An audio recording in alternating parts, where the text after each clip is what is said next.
is corner to the world. Though today we're looking at it less like a corner and maybe more like a bridge between two very different ways of thinking. We're diving into a session from the Corner to the World series. It features speaker Huyen and host Christine, and the topic is workplace harmony. Which sounds, very calm. It does, but they're really unpacking the friction between, say, local Eastern work cultures and the more global Western market. Yeah, it's basically a survival guide, how to navigate that cross-cultural minefield without your career blowing up. So let's set the stage. Huyen starts with the basics, the cultural baseline. Right. She mentions the obvious stereotypes, like burgers versus rice. Or Western independence versus Eastern family duty. But she says globalization is making all those surface-level things, well, a bit irrelevant. Exactly. If you're just focused on the lunch menu, you're missing the entire point. The real split she points to is structural. How so? Well, in the West, the story is all about independence. You leave home, you build your own life. But in places like Taiwan or Japan, the whole operating system is it's built on a sense of responsibility to the family, to the elders. And that totally explains the difference in the education systems she talks about. That exam-oriented idea really clicked for me. It sets the stage for everything that happens in the office later. In the East, you're often trained to find the one right answer. So it creates a culture that's very hardworking, very respectful of the hierarchy. Yeah, the pecking order, as she calls it. You just don't challenge the teacher. Whereas in the West, if you aren't challenging the teacher, you're probably not paying attention. Right. The whole model values critical thinking discussion.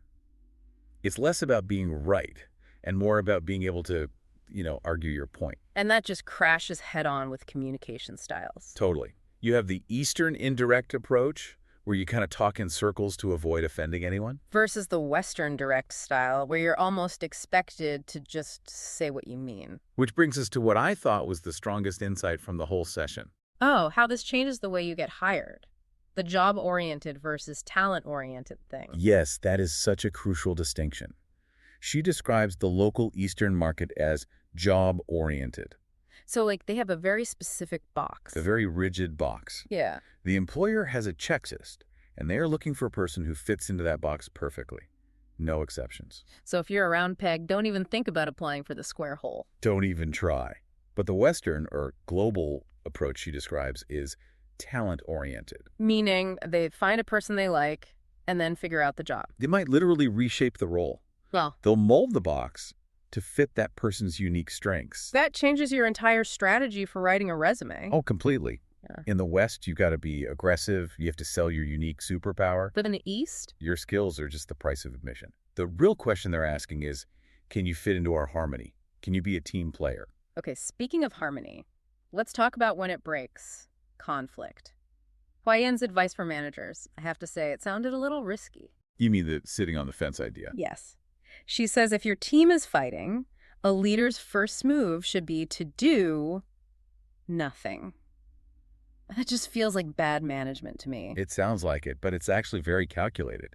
She says jumping in too soon is like parenting adults. It makes them feel like kids. Exactly. She even told a story about her lab members having this huge blowout fight. And in the meeting, she just ignored it. And it didn't just explode in her face. The opposite. Because she didn't force a resolution, they had to figure it out themselves. A week later, they were all laughing together like nothing had happened. Okay, that makes sense if you're the boss. But what if you're the employee stuck in the middle of it all? You can't just sit on the fence then. No, you can't. Her advice there is you have to be brave and speak up, but she really stresses this idea of self-protection. And what does that mean exactly? It's about separating your tone from your message. Your cadence, she says, should be sharp and professional. But your attitude has to stay kind. She called it the helpful rule. Yes. Be helpful even to the people you absolutely cannot stand. Especially them, I'm guessing. Especially them. It's not about being sentimental. It's purely pragmatic. You never know when you'll need that person to cooperate on a project down the line. So if we pull all this together, it seems like the takeaway is to survive globally, your skills have to make you irreplaceable. But to survive locally, your communication has to make you, well, agreeable. That really is the balance. Yeah. But it's not about picking one, East or West. It's about being able to code switch. Exactly. I mean, look around our food, our clothes, it's all blending. So maybe the ultimate soft skill is being able to toggle your personality between direct and indirect, depending on who you're talking to. Adaptability really is the only currency that matters in the end. Something to think about before you send your next email. Thanks for listening to this deep dive into Corner to the World. See you next time.